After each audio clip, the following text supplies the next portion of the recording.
Hello student. BA first year history first paper इतिहास की कक्षा में आप सभी का स्वागत है। हम पढ़ रहे हैं यूनिट फर्स्ट और यूनिट फर्स्ट में हम पढ़ रहे हैं पहला अध्याय और अध्याय का नाम है भारतीय इतिहास को जानने के स्रोत। और पिछले 6 वीडियो हम जारी कर चुके हैं। उन 6 वीडियो में हमने पढ़ा है कि भारतीय इतिहास को जानने के स्रोतों को हमने 2 भागों में बांट दिया है, पुरातात्विक स्रोत और ऐतिहासिक स्रोत।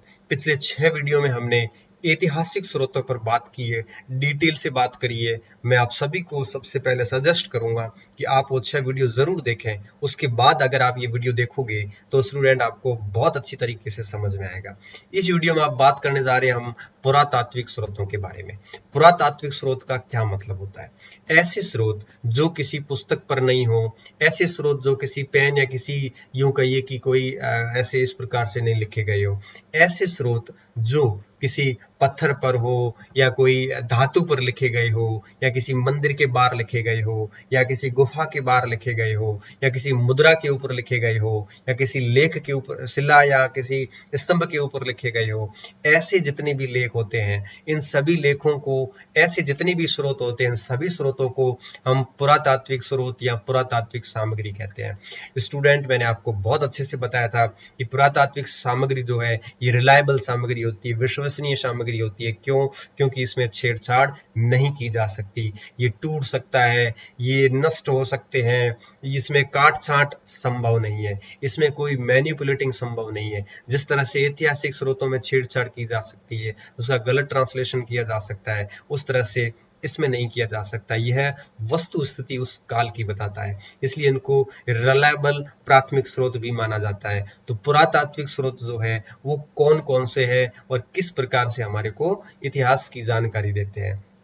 पुरातात्विक स्रोतों में सबसे पहला नंबर लगता है अभिलेख का। अभिलेख होते क्या है? अभिलेख का मतलब होता है ऐसे लेख जो किसी के ऊपर लिखे गए हो, उन्हें हम अभिलेख कहते हैं। अगर तांबे के ऊपर लिखे गए हैं तो ताम्र लेख कहलाएंगे। किसी भी अन्य धातु के ऊपर भी लिखे गए हैं तो वो धातु लेख कहलाएंगे।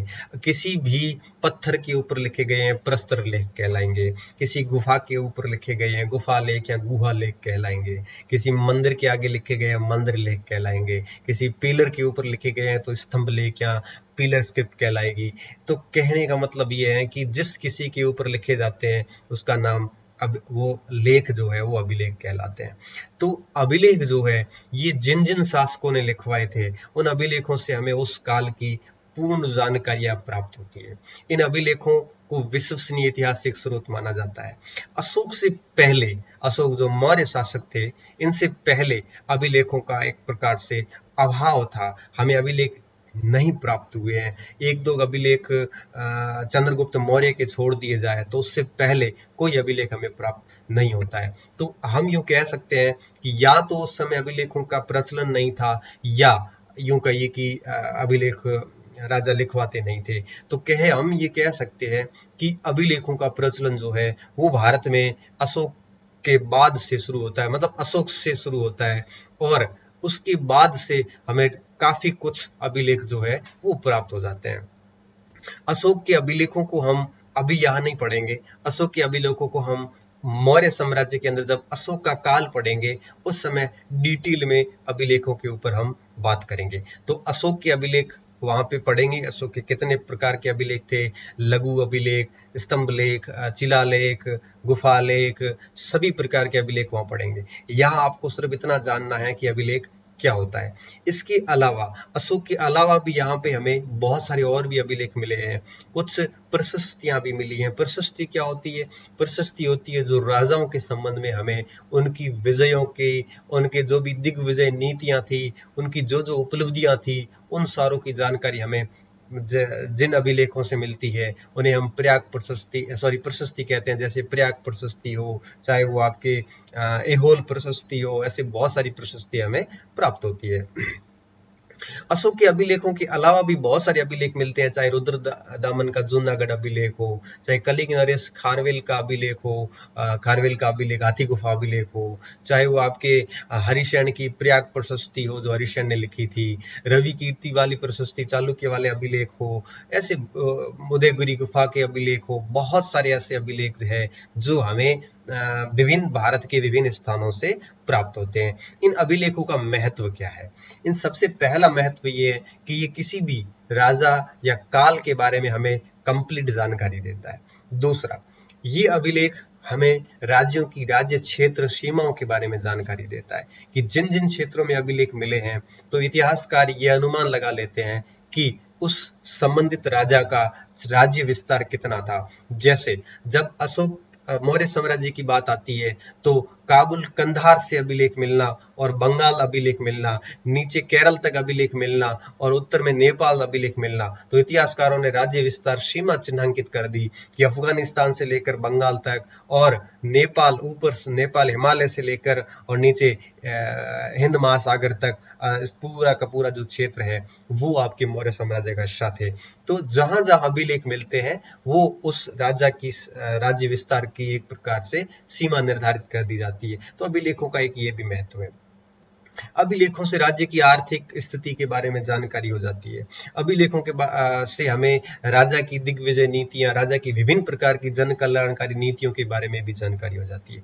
तो अभिलेख जो है, ये हमारा प्रश्न ऐसे परीक्षा में आ सकता है कि अभिलेखों के क्या महत्व है। तो आप 4-5 महत्व स्टूडेंट लिख लेना कि राजाओं की जानकारी मिलती है, राज्य विस्तार की जानकारी मिलती है, इसके अलावा राज्य की आर्थिक राजनीतिक स्थिति के बारे में जानकारी मिल जाती है, इसके अलावा राज्य में सामाजिक ढांचा कैसा था इसकी भी जानकारी मिल जाती है। तो बहुत सारी ऐसी जानकारी की स्रोत जो है वो अभिलेख है। और अभिलेखों के बाद जो नंबर आता है वो आता है मुद्राओं का।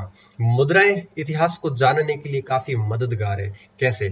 मुद्राओं से सबसे पहली चीज तो ये कि मुद्राओं से हमें राजाओं की रुचि के बारे में पता चलता है। जैसे कुछ ऐसी मुद्राएं समुद्रगुप्त की मिली है जहां पर समुद्रगुप्त वीणा बजाते हुए दिखाए गए हैं। इससे हम यह अनुमान लगाते हैं कि समुद्रगुप्त जो है वो संगीत के शौकीन थे। कुछ इसके अलावा मुद्राएं हमें राज्य विस्तार की वही वापस बात अभिलेखों वाला काम करती है। जिस राजा की मुद्रा जिन जिन क्षेत्रों से प्राप्त होती है, इसका तात्पर्य यही होता है कि वो क्षेत्र कहीं न कहीं उस राजा के अधीन था। राजा की मुद्राएं जो थी वो राजा की आर्थिक स्थिति, राज्य की आर्थिक स्थिति बताती थी। जैसे कुषाण काल में मुद्राओं की सोने की क्वालिटी बहुत अच्छी थी तो हम कहते हैं कि उनकी आर्थिक स्थिति अच्छी थी। गुप्त काल आते आते मुद्राओं की संख्या तो बढ़ गई लेकिन क्वालिटी जो है सोने की क्वालिटी कैरेट गिर गया था। इससे हम ये अनुमान लगाते हैं कि गुप्त काल में आर्थिक स्थिति निश्चित रूप से गिर गई होगी। तो मुद्राएं न केवल इतिहास बताती है, न केवल सीमा बताती है, बल्कि राज्य की आर्थिक स्थिति भी बताती है। इसके साथ साथ राजा की रुचियां भी बताती है। इसके अलावा कई रानियों के नाम आते हैं तब हमें उसकी पारिवारिक जानकारियां भी मुद्राओं से प्राप्त हो जाती है।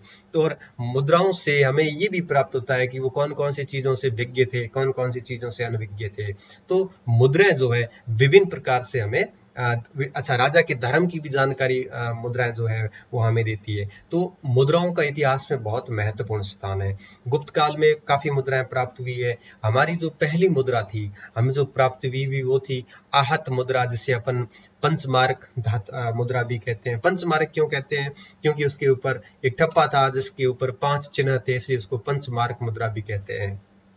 आहत क्यों कहते हैं? क्योंकि ठप्पा लगाया जाता था, उस धातु को पिघलाकर उसको आहत किया जाता है, इसलिए उसको आहत मुद्रा भी कहते हैं।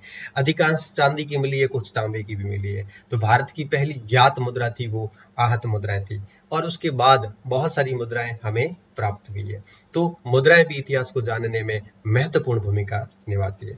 इसके अलावा बहुत सारी स्मृतियां भी हैं जो ऐतिहासिक स्रोतों का भाग मानी जाती है। इस मनु स्मृति हो चाहे विष्णु स्मृति हो, बहुत सारी ऐसी स्मृतियां जो है वो इतिहास के बारे में हमारे को जानकारी देती है।